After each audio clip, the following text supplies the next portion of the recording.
Newsmax foreign policy analyst, former Trump policy advisor Waleed Phares, along with former Undersecretary of Defense and former Secretary of Veterans Affairs Robert Wilkie. Good morning to you both. So we'll start with you, Mr. Secretary. Tehran threatening to halt shipping now in the Red Sea, the Persian Gulf, and the Gulf of Oman.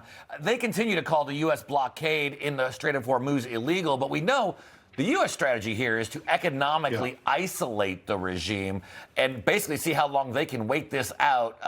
Do you think that's going to be enough to get them to come to terms? Right now, I think we're in the opening stages of a strategy that turns the Tehran logic on its head. What do I mean by that?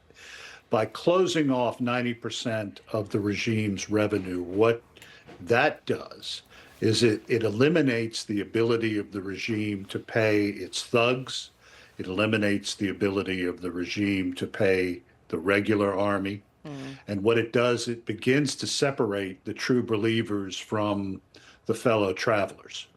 And that sets the stage, I think, for the prospect of more protests in the street, and the kind of protests that led to the downfall of the Shah, which was consummated when those security services stopped firing on their own people. So I think that is what is at play here. Right. And within a week or so, I think the Mullahs will be desperate to try to hammer a deal out.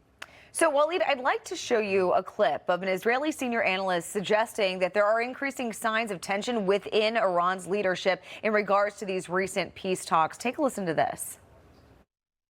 After the Iranian delegation returned from Pakistan, they met with Pezeshkian. I understand that Pezeshkian went berserk and raged at them.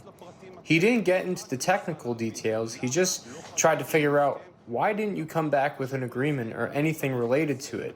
I need money.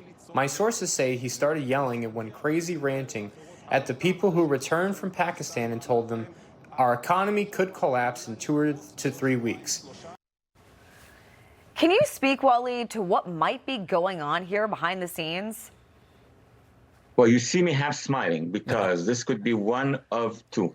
Number one, a deep difference between the leadership. We need money, we are losing money, which is possibly true.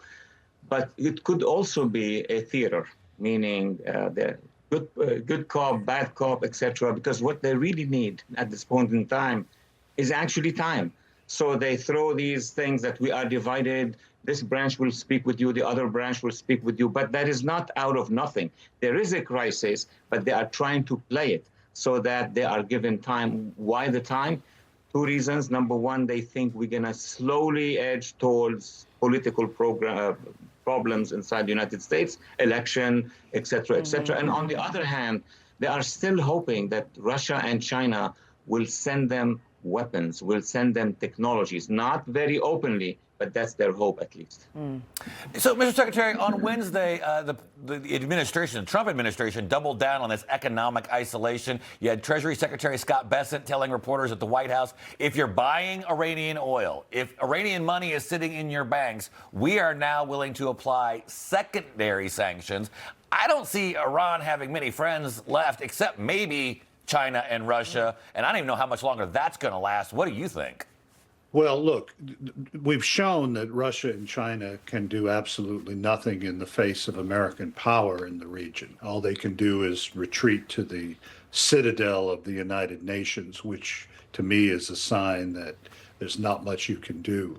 So, yes, I think that the more economic pressure on all of the nations that deal with Iran is essential as part of this overall strategic concept of collapsing the Iranian economy from within and hence collapsing the regime from within. But that takes time. And time is what I think people in the Middle East probably understand more than any people on the face of the globe. And that's exactly what Waleed is talking about, stretching these things out so that pain, or the concept of pain, begins to build in Western capitals and more particularly in Washington.